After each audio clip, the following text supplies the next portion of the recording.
Buenas tardes. Estamos en Elite Radio Sevilla, estamos en el programa, en el segundo programa de Orgulloso de ser andaluz, que también es orgullosa de ser andaluza, lógicamente, pero en este caso, pues la arroba no se ve en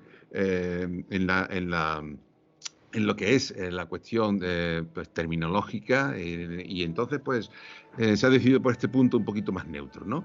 El nombre del programa. Dicho esto, pues estamos en este segundo programa y vamos a intentar con los compañeros habituales llevar a cabo pues una labor de desmenuce, bueno, de colocación en situación de cosas que tienen que ver con lo que es Andalucía, lo que son su gente, lo que ha sido su historia y lo que, bueno, pues también se relaciona con la actualidad dentro de esto, ¿no? Dentro de esta situación histórica de determinadas personas que han actuado, que han llevado a cabo, pues una labor increíble en diversos sectores. En este caso vamos a tratar del mundo, vamos a tratar a personas del mundo de la pintura y de la literatura. Saludo en este caso a los dos compañeros. En primer lugar, a Santiago García Diegues. ¿Qué tal? Buenas tardes, Santiago.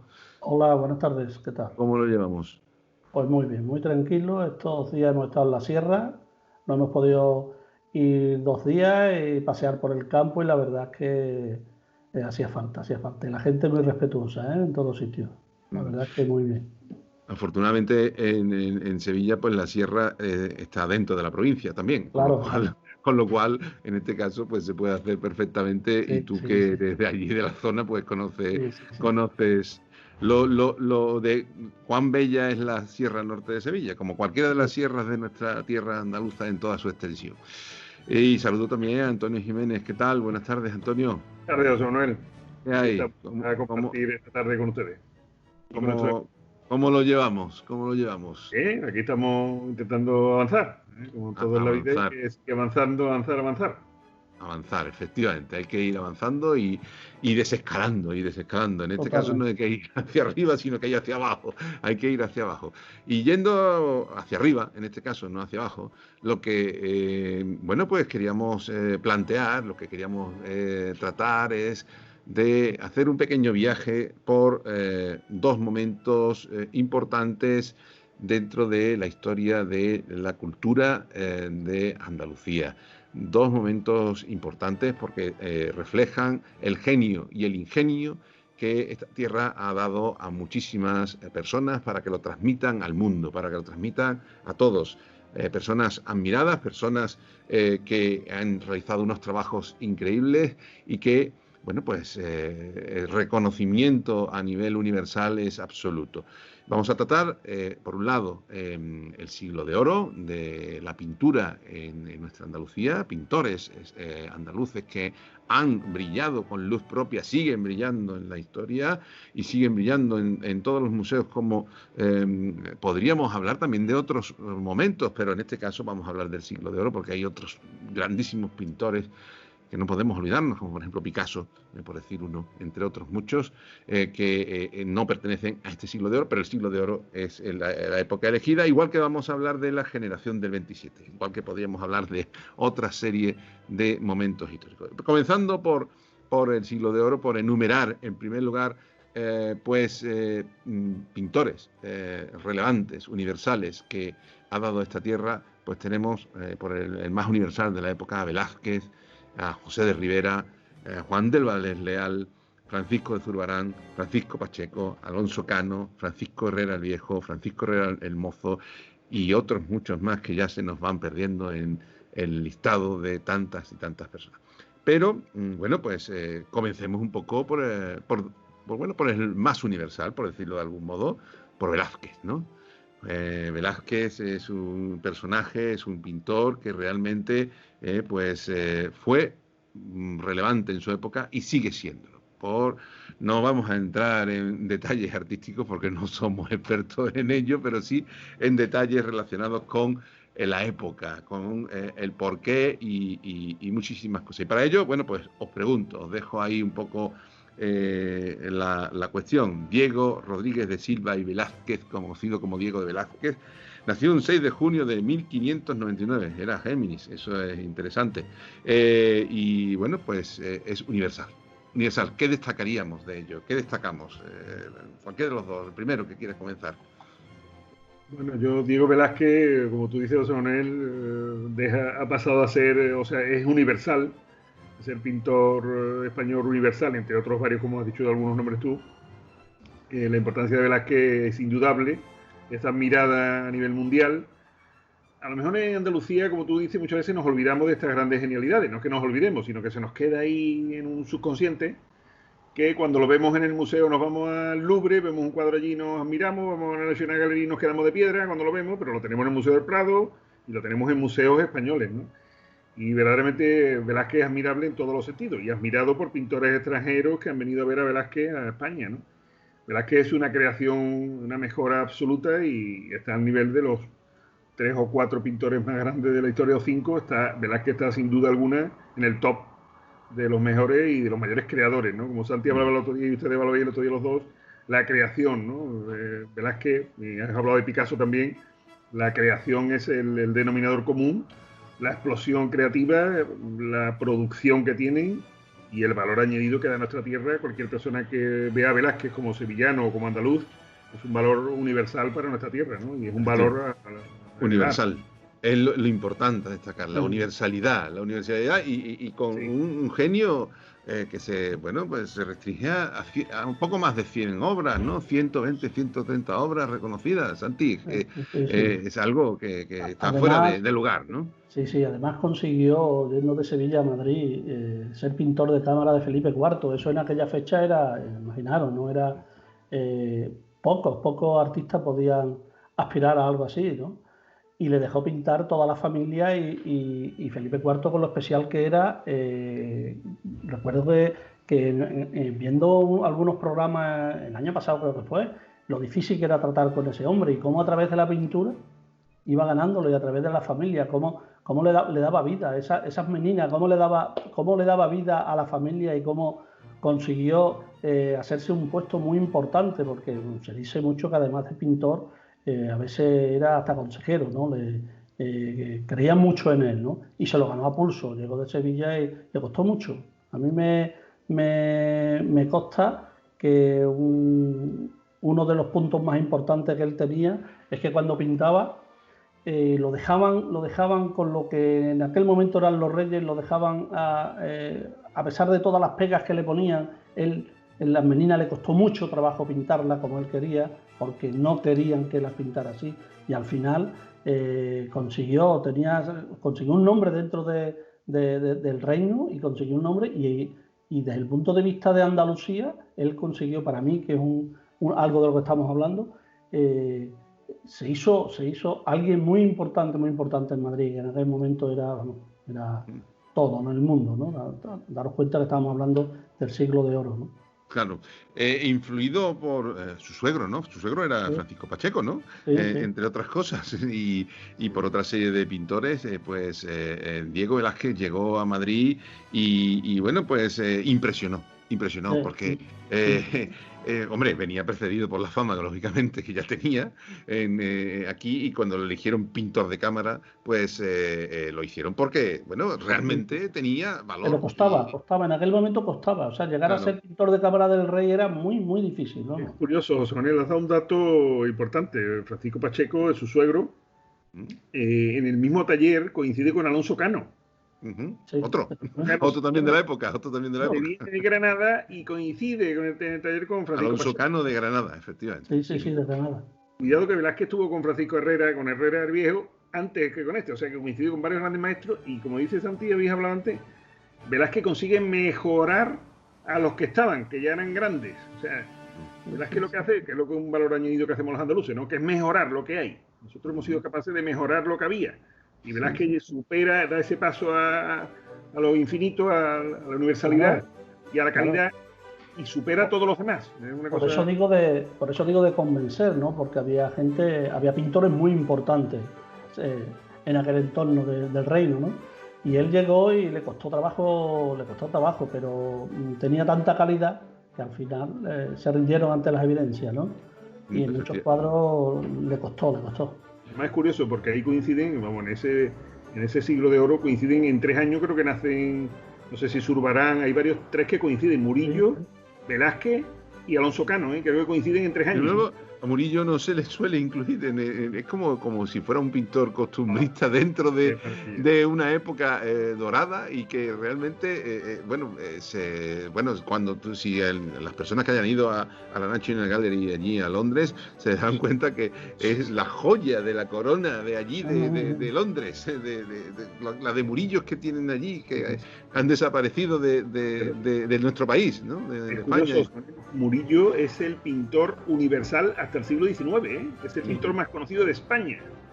Se llevaron gran cantidad de las obras, los napoleónicos, se llevaron mucha obra de él y se convirtieron en internacional. Es el pintor español hasta que llegan ya los demás y redescubren a Velázquez y se van redescubriendo a los demás que eran grandes, ¿no?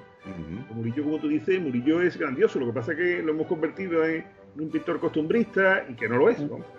Pintor de cartelería, ¿no? De carteles y de almanaques, ¿no? Y de almanaques.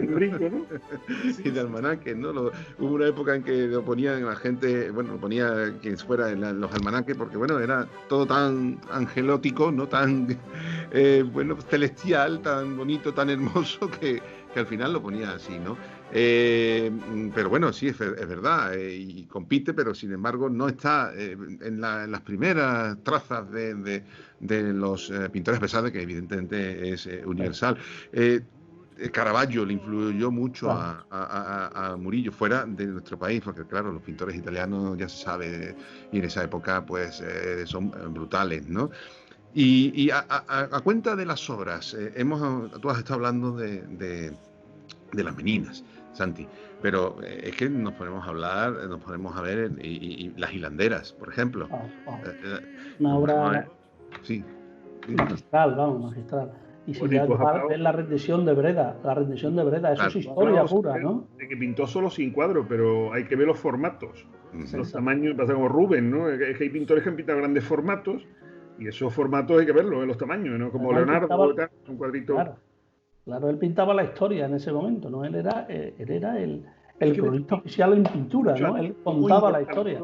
Cómo inmortalizó Velázquez a las personas que pintó, o sea, quedaron para la historia. Inocencio Dieta, cómo los ves allí, es como una foto, ¿verdad? El retrato del Papa Inocencio X, efectivamente, que fue el segundo viaje. Qué color tan rojo tiene, sobre todo para aquellos que les gusta el rojo, ¿eh? Vaya, hombre. Ese fue uno de los graves errores. Ese rojo no me acabó de encantar. El de la púrpura, ¿no? El de la púrpura. Entonces, esa situación, esa, disposición de Velázquez, que también se ve en el autorretrato de las meninas, ¿no? Como se queda reflejado, pues igualmente tiene un reflejo en la posteridad, porque los impresionistas franceses se fijan en él por su trazado, y ya digo que no vamos a entrar en más tal, porque no somos nosotros expertos, sino simplemente venimos a ensalzar la figura. Pero Manet se quedó impresionado y bueno, esa trazado, esa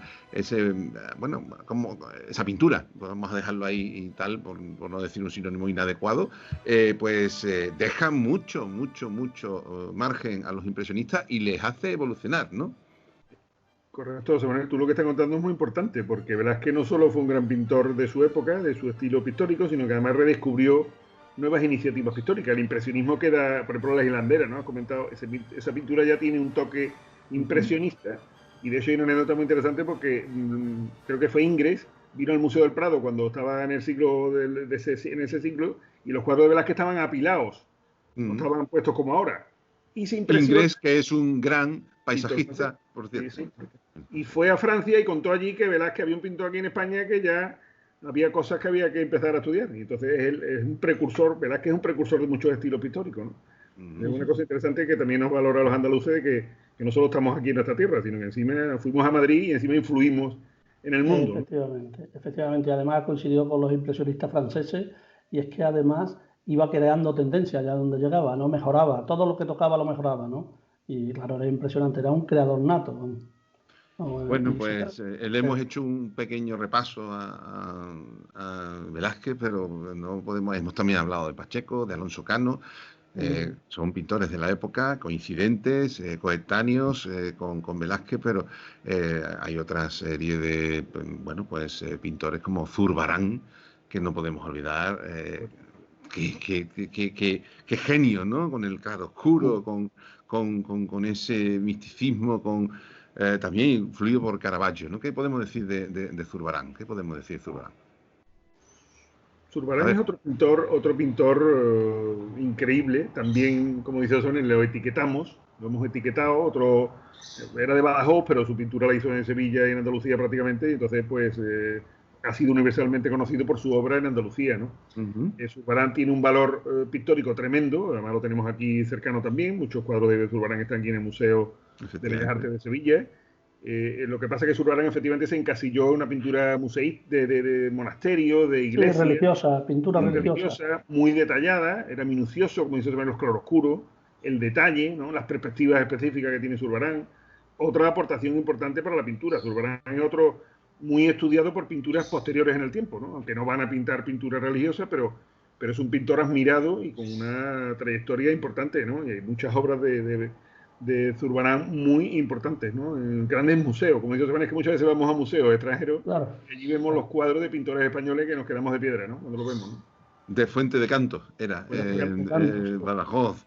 Bueno, pero como ser andaluz no es solamente haber nacido en Andalucía, sino que es quién se siente y sobre todo a quién acogemos, ¿no? Lógicamente, ser andaluz también es hacerse sentir, de pertenencia a, ¿no? Y en este caso nosotros lo sentimos muy nuestro, ¿no? A Zurbarán, lo sentimos tan cercano como estás diciendo tú, que en el Museo de Bellas Artes de aquí de Sevilla, en Andalucía, muchísima obra. Vivió en Sevilla muchísimos años, ¿eh? Y pintó para un montón de iglesias, un montón de... Sí, efectivamente. Sobre todo en conventos, como dices tú, en iglesias, ¿no? Y fueron muchos los mecenas, ¿no? La Orden de la Merced, el Colegio Franciscano de San Buenaventura, los Jerónimos de Guadalupe, los Dominicos de Sevilla, el Colegio Santo Tomás, el Convento de San Pablo, Santo Domingo de Portaceli. Es decir, estamos hablando de que, como dices tú, tiene muchas obras residentes en Andalucía, y que también pues pintó hacia afuera, ¿no? Santi también es universal. Sí, era universal. Y además él estuvo en Llerena también, empezó en Llerena, que es donde allí existían los conventos de la parte de Badajoz, y se iba acercando a Sevilla, y cuando ya allí lo aprendió todo es cuando dio el salto a Sevilla.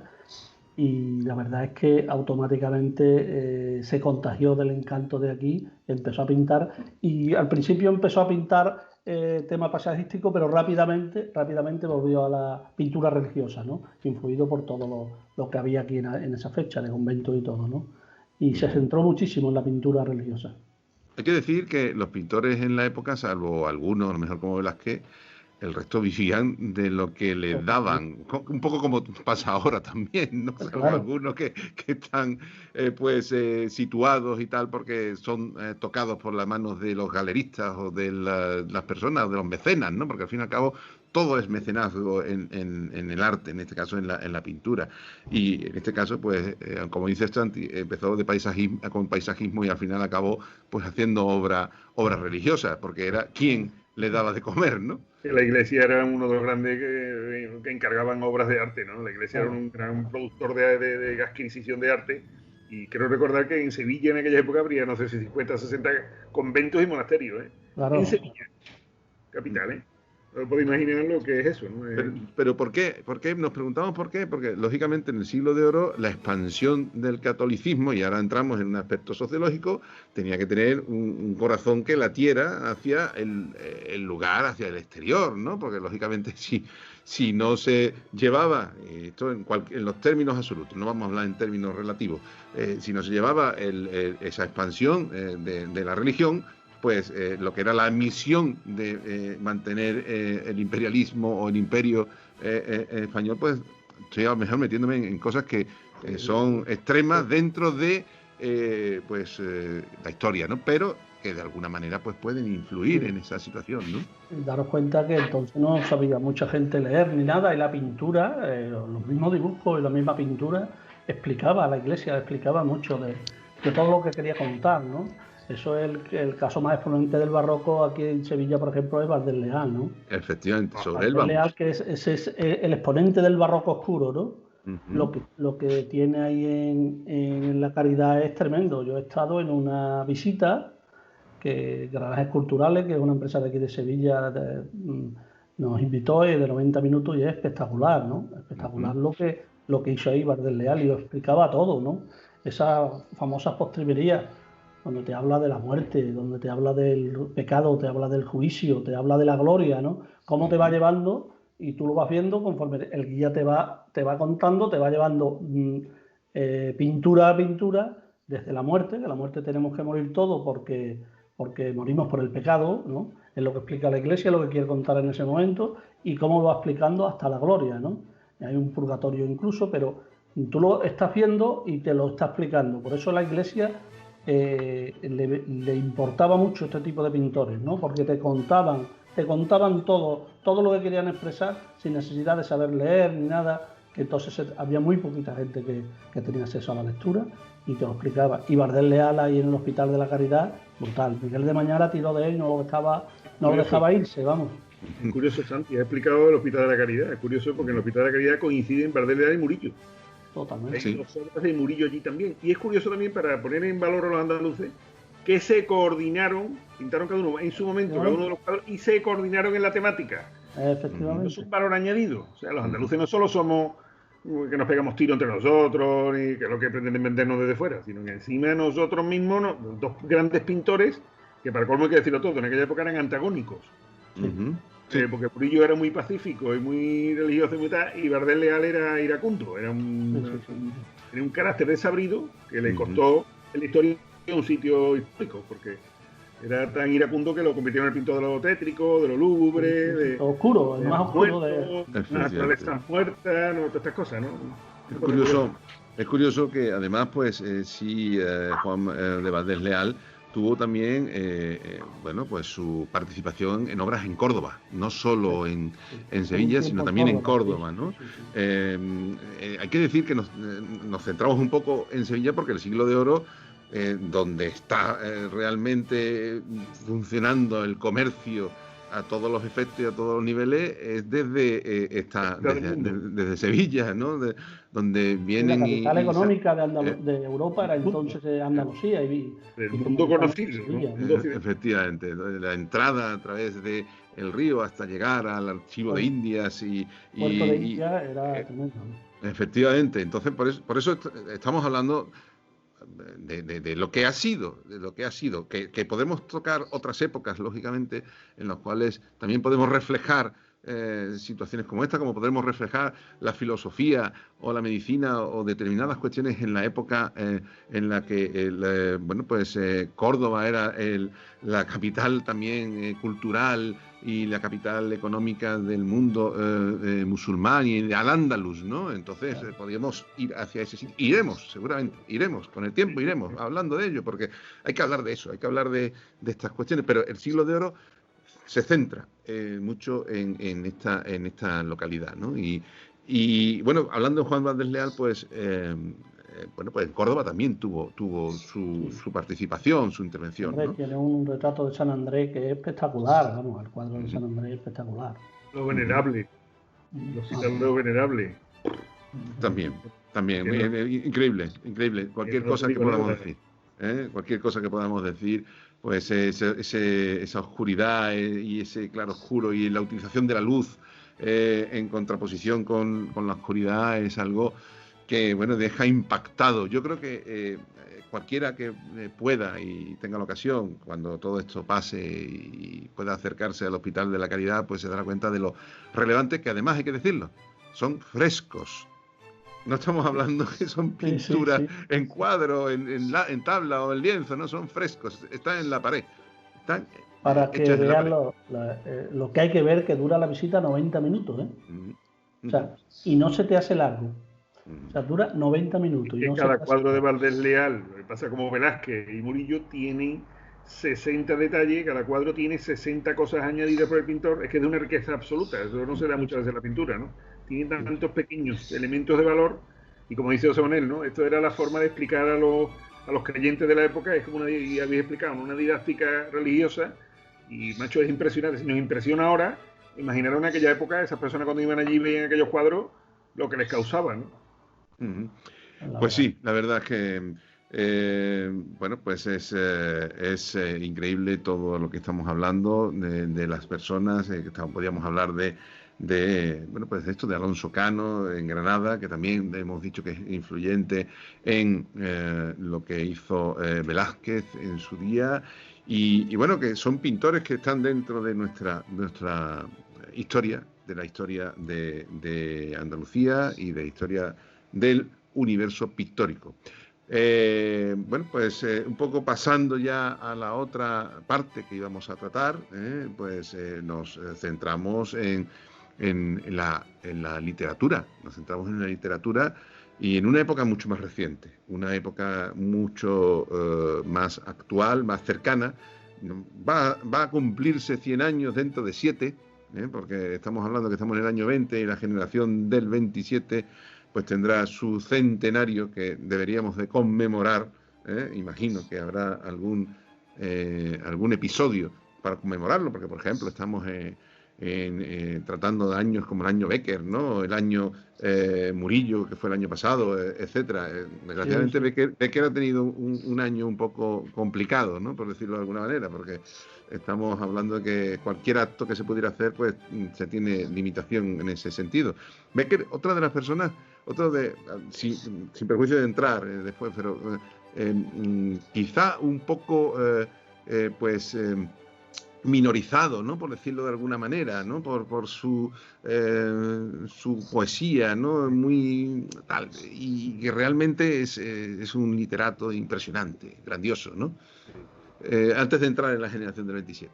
Porque estamos en el año Becker, ¿no? Porque es lo que estoy Sí, diciendo, porque sí, es lo que Sí, estamos sí, centrando. sí, sí, sí. Manuel, es que lo que te pasa, Leonel, cuando haces esto que salta, es porque hay tanta genialidad, tanta creación que se te ha venido a la cabeza Becker en el año en que estamos, y dicho, hostia, otro gran escritor, pero también hemos tenido la capacidad de reconocer su genialidad o su creación, pero también le hemos quitado valor indirectamente, dándole una temática, oye, pues mira, temática un poco romántica, tal, y lo hemos encasillado cuando no es encasillable. O sea, Becker es universal también. Otra, Claro. otra lectura universal. O sea, yo creo que los nórdicos leen a Becker, los ingleses, que tendrán sus Ujú. autores, Shakespeare y tal, pero que leen a Becker también.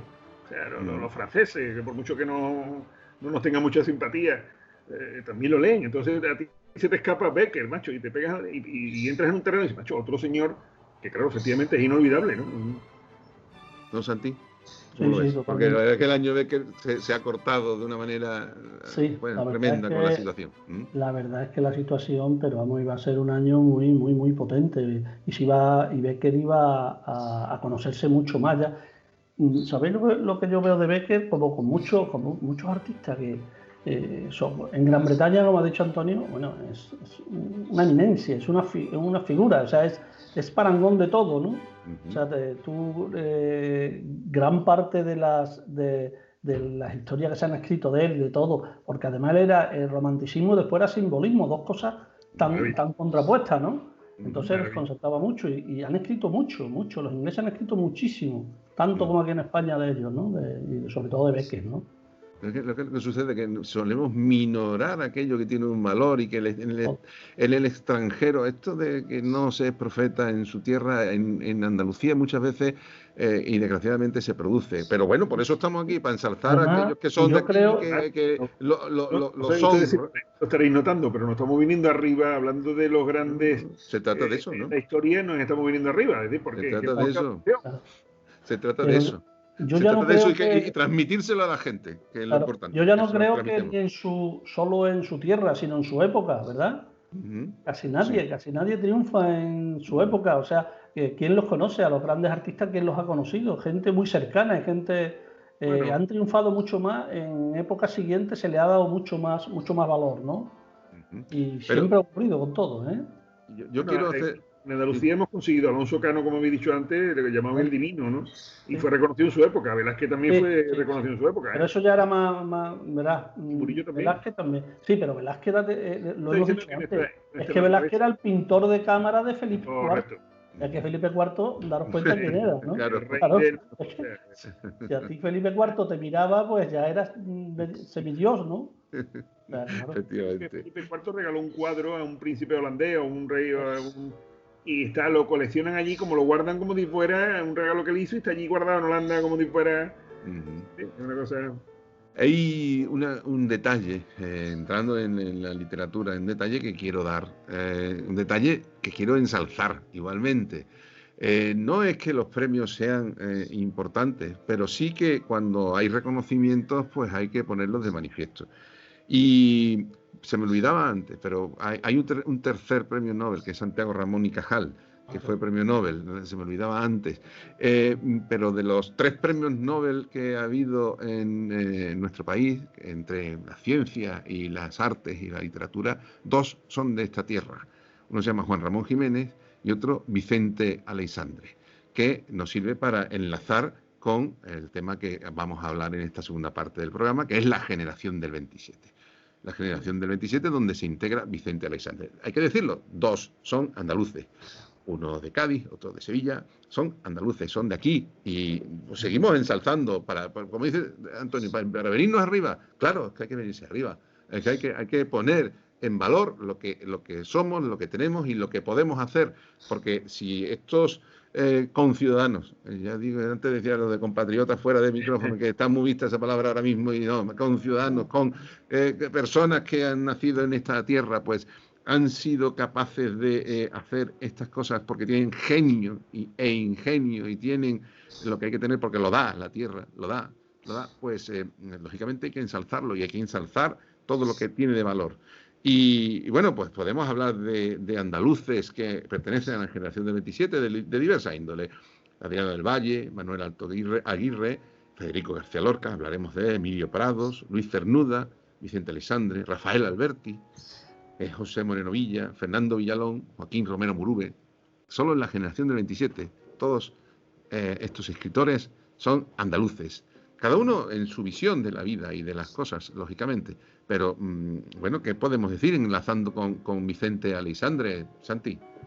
Bueno, antes de esto, y una previa, precisamente es en Sevilla cuando la generación del 27 coge el nombre, porque en Sevilla, con motivo del 300 aniversario de la muerte de Luis de Góngora, cuando en Sevilla, es cuando en Sevilla nace la generación del 27, ¿no? Y es en esa fecha cuando de ahí coge su nombre, ¿no? De todo, y ahí venían de toda España, lógicamente, pero un porcentaje importante de escritores eran andaluces, ¿no? Buen apunte ese para saber por qué la generación del 27 es la generación del 27. Entonces, la reunión fue en el Ateneo de Sevilla, ¿no? Exactamente. En Sevilla, me ha hecho otra casualidad. Sí. Y bueno, estas personas, Vicente Aleixandre, ¿qué podemos decir? Poesía pura, surrealista, poesía de vejez, poesía tropocéntrica, son sus diversos fases, diversas maneras de evolucionar en su poesía, una evolución marcada por Rubén Darío, Machado y Juan Ramón Jiménez. Sí. Qué grandes, ¿no? Claro, qué grandes. Además está considerado el principal poeta surrealista español, ¿eh? O sea, que ahí queda eso, ¿no? O sea, principal poeta surrealista español, con los poetas surrealistas que ha habido en España, ¿no? Pues se le considera, hombre, también el Premio Nacional de Literatura que le dieron precisamente, a partir de ahí ya empezó eso fue en el 77 o algo así, y ya empezó a coger y a crear tendencias. Y bueno, yo lo he leído en muchos sitios, que es el principal poeta surrealista. Es curioso, perdón, un apunte simplemente, es curioso que nació en Sevilla en el 98, en el fin de lo que es el Imperio Español ya definitivamente, en el año 1898, pero su infancia la pasó en Málaga y después se fue a Madrid, donde estudió Derecho y Comercio. Qué casualidad que después acabara siendo poeta. Es que muchas de estas personas que coincidieron en esta generación, efectivamente, fueron de formaciones diversas, ¿no? Fueron a estudiar a Madrid, muchos de ellos, algunos coincidieron en el centro en la escuela de residencia de estudiantes. Estaban todos, o sea, coincidieron casi todos. Coincidieron casi todos y aquello era un nido, o sea, eran andaluces, pero fueron capaces de formar, hablando en plata, un lío. Esta gente formaron un auténtico lío cultural. O sea, hay que decirlo todo. Había de diversos sesgos, pero formaron un lío. Señores, vamos a reconocer las cosas. Llegamos a un sitio y ponemos la mecha, encendemos y creamos esta explosión de creación de nuevo. O sea, ya la anterior también formamos parte de ella, ¿no? Del 98, ¿no? También formamos ahí gente importante ahí también.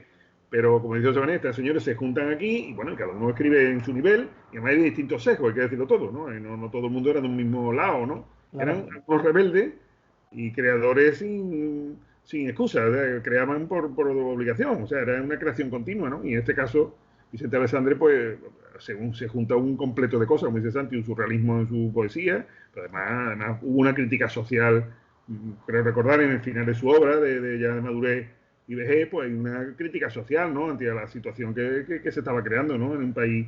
Claro, se exilió a México. Bien. Claro, él empieza con la poesía pura, ¿no? Y cuando se están adelantando los acontecimientos y está pasando lo que está pasando, es cuando empieza con el surrealismo, ¿no? Daros cuenta que ellos se comunicaban por encima de los demás, ¿no? Se decían cosas que se iban entendiendo después, ¿no? A Federico le pasó lo mismo, Federico estaba continuamente arriesgando, ¿no? Y a todos le pasaron a las surrealistas que en realidad lo que estaban era escondiendo una forma de rebelarse, ¿no?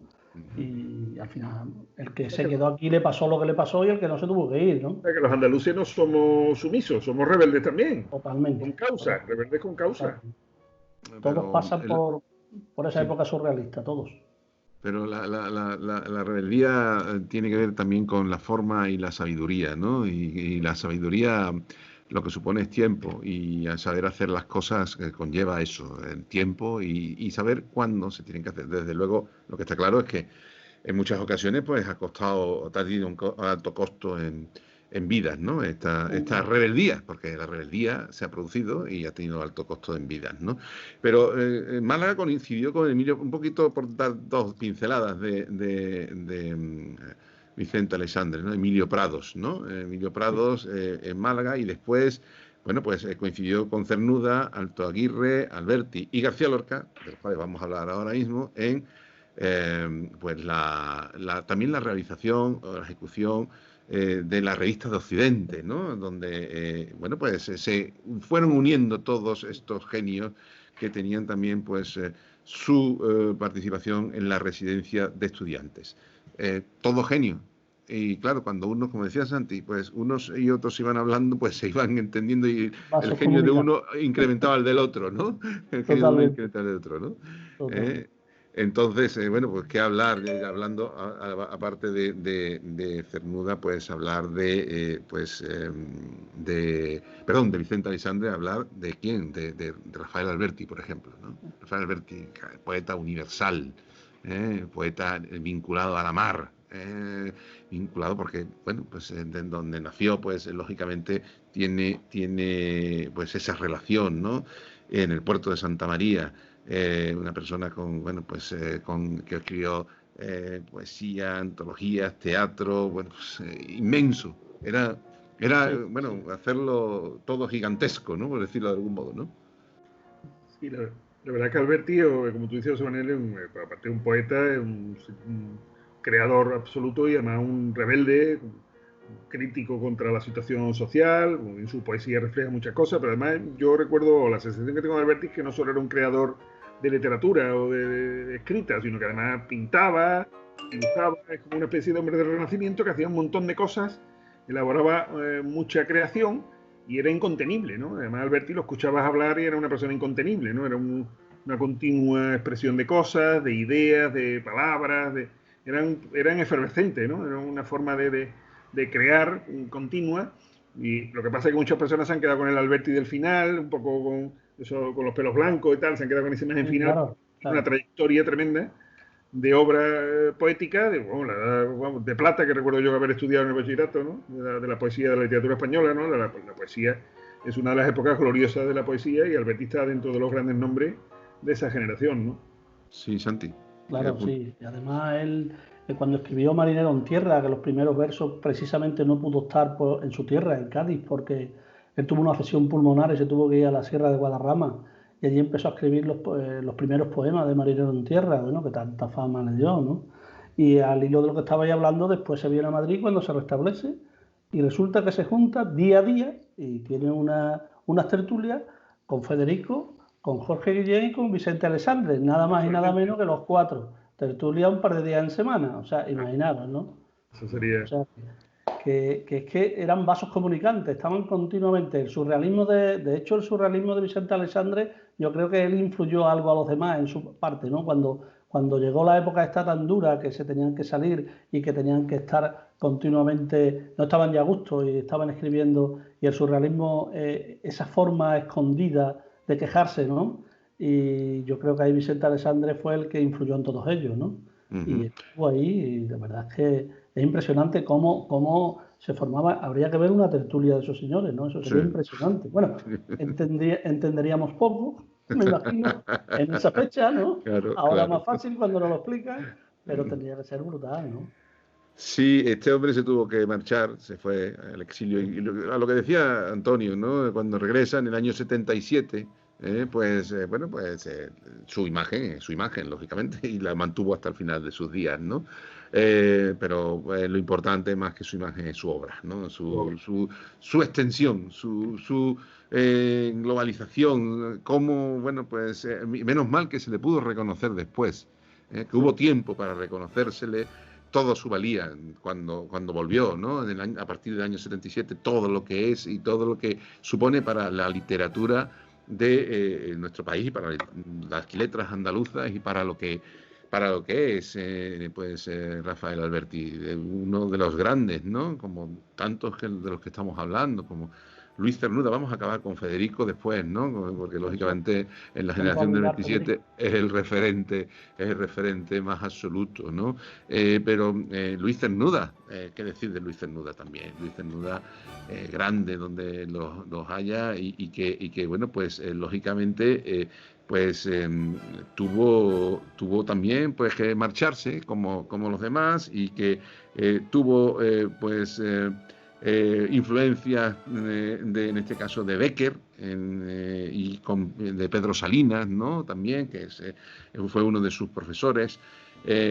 Bueno, pues qué decir de Luis Cernuda, un personaje increíble y que un gran literato. Y él se sentía continuamente marginado por su condición de homosexual en aquella fecha, que ya sabemos todo lo que era en aquella fecha.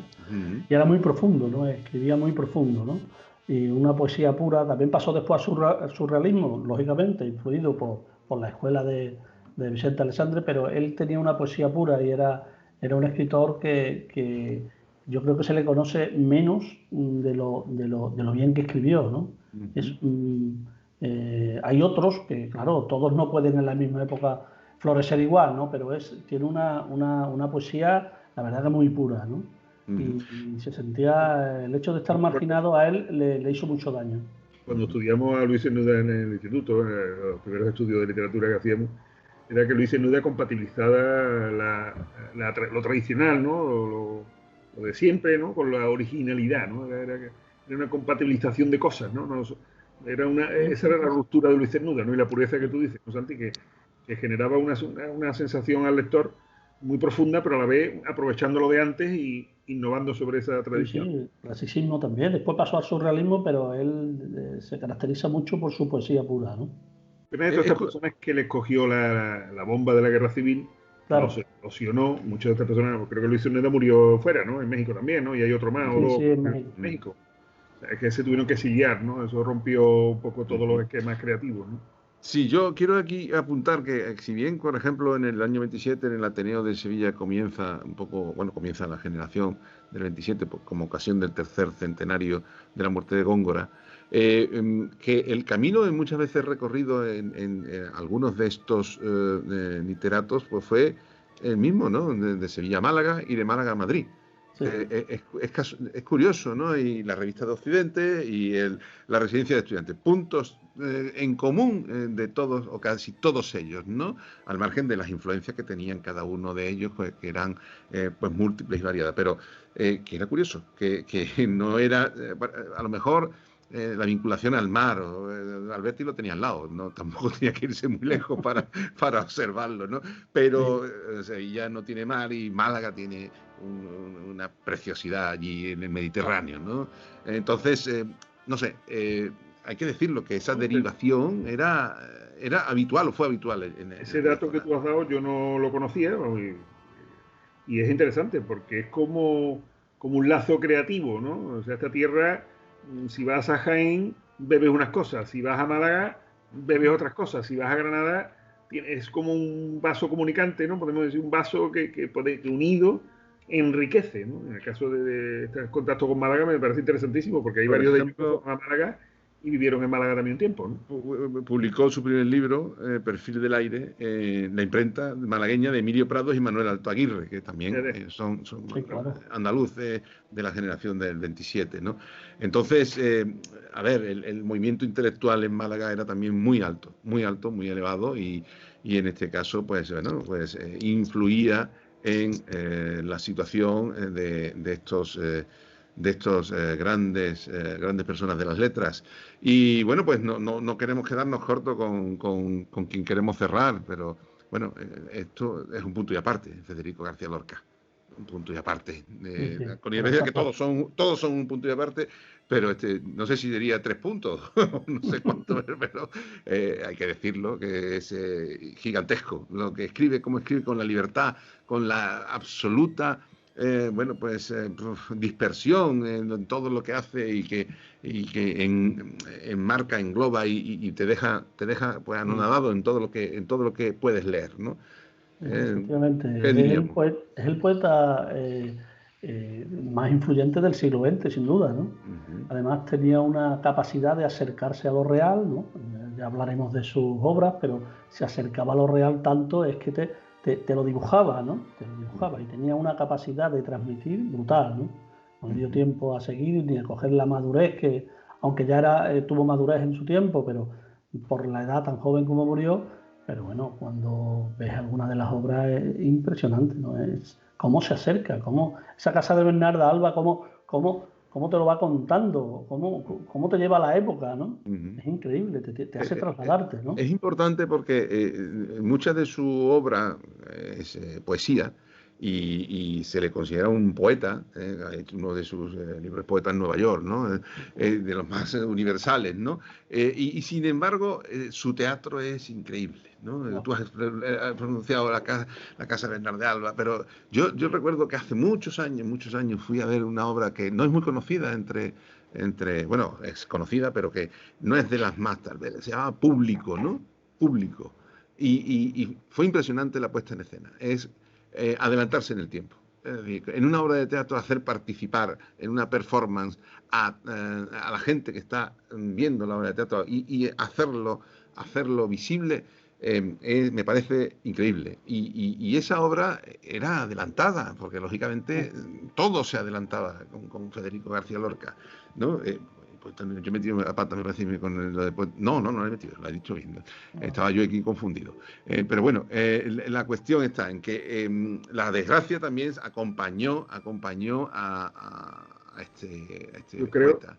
Yo creo que lo que estáis diciendo, en muchas palabras que habéis dado correctas, es la universalidad. De nuevo hemos tocado otra universalidad en una persona, en un artista. Es decir, Federico García Lorca es universal. Sobresale, ¿por qué? Porque no tiene tiempo, no hay modas, está fuera del tiempo, o sea, siempre está actual, es un salto en el tiempo, como dice, es una innovación para su tiempo y para el momento actual, o sea, siempre será una innovación, ¿no? O sea, tú cuando ves a Velázquez, lees a Lorca, tal, es una innovación, cada vez que ves el cuadro lo ves distinto, o sea, tú ves el cuadro 3 veces y lo ves distinto el cuadro, es que está vivo, la obra de Lorca está viva, truncada, como... Por desgracia, este país vivió una situación lamentable, un golpe de Estado tal, y lo matan, pero es un artista de renombre mundial con lo que creó. O sea, no digo nada si hubiera seguido madurando su obra y creando, ¿no? Claro. Pero por supuesto, de nuevo nos encontramos con un encuentro entre la creación y lo universal, ¿no? Esto es eterno, ¿no? Un artista de lectura obligada, ¿no? Totalmente. Junto con Valle Inclán, Íbaro Vallejo se le considera una de las cimas del teatro español del siglo XX.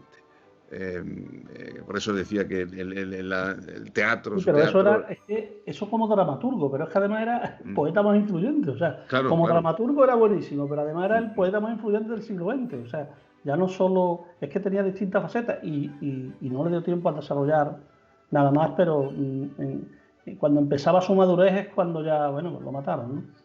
Efectivamente, fue, bueno, pues en el año 36, 26. en el año 36 cuando se produjo este hecho, evidentemente, pues decía cosas que incomodaban, y como incomodaban, pues lógicamente, aparte de que creo que Federico García Lorca no ocultaba su homosexualidad, a diferencia de, por ejemplo, otros literatos, donde bueno, debido a las circunstancias sociales de la época, pues sí tenían más pudor en ese sentido. No es que fuera impudoroso, sino simplemente que bueno, pues no era libre, era un espíritu libre. Es que yo creo que definirlo, y por eso es admirable, es que era un espíritu libre. Y cuando decía las cosas, o las escribía, o las ponía de manifiesto, era porque tenía plena libertad. Era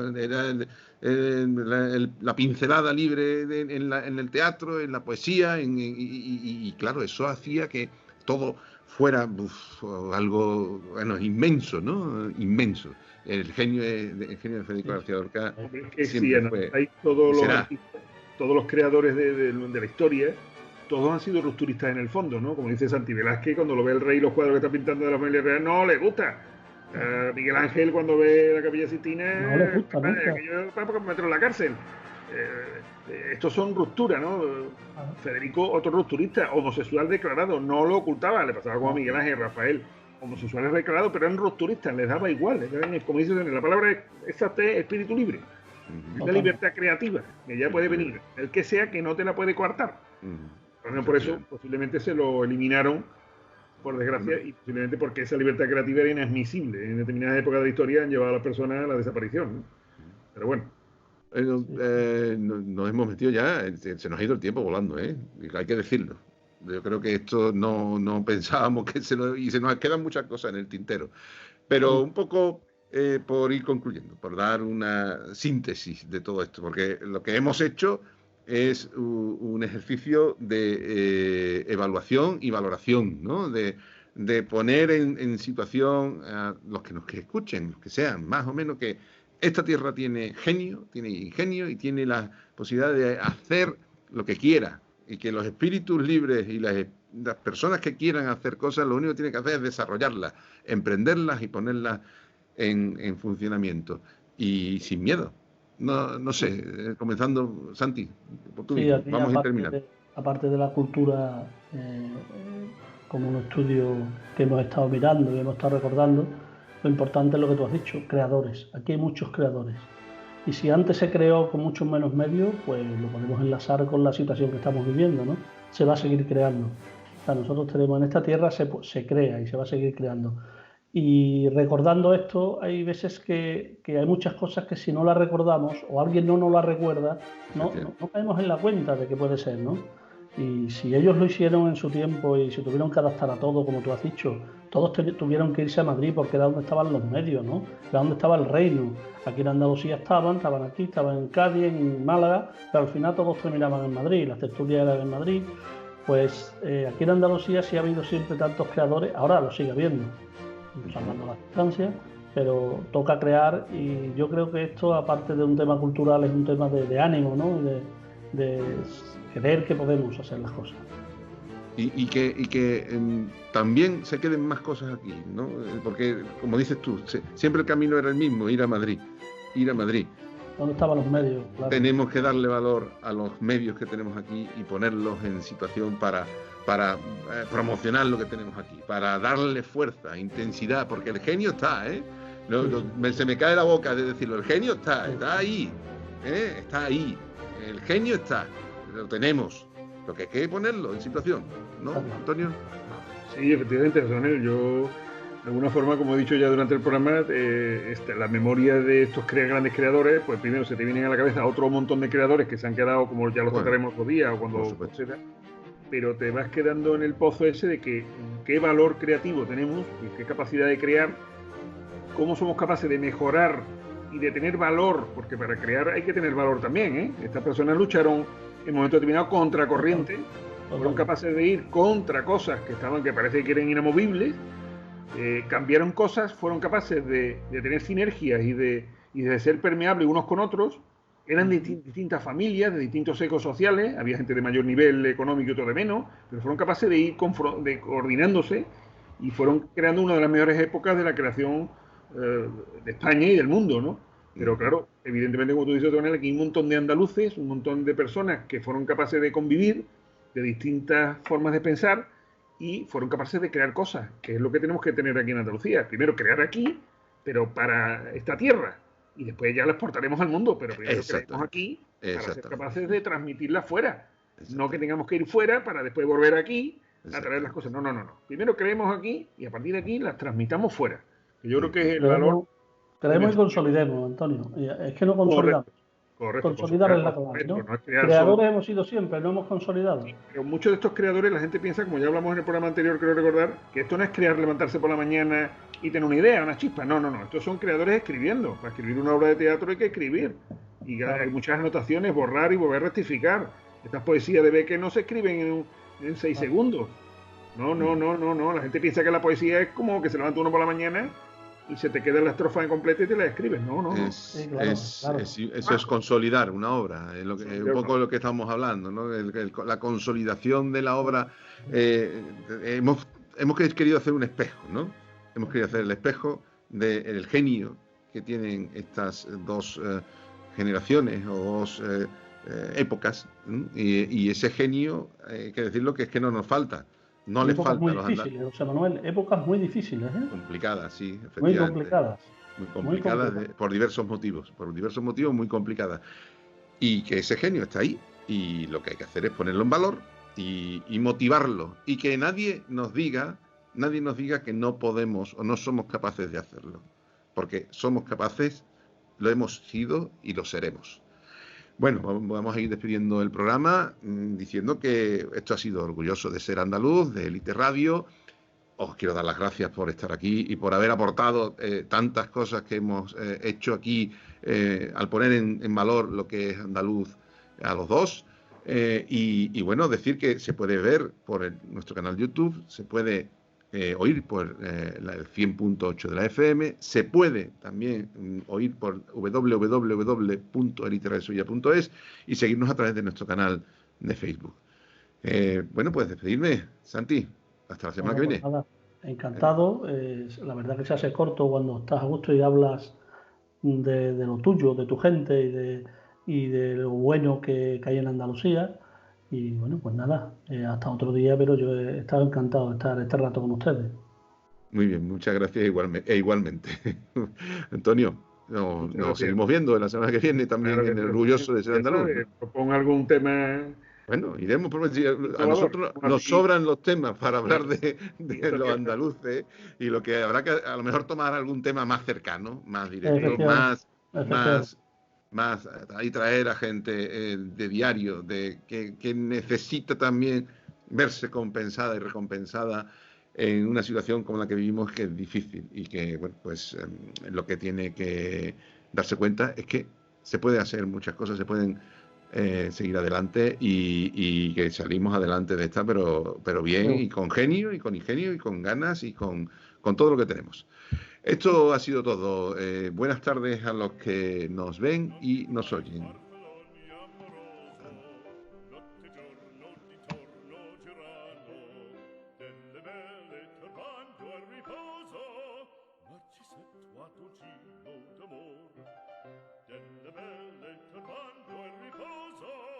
Narcisetto a Torcino d'amor.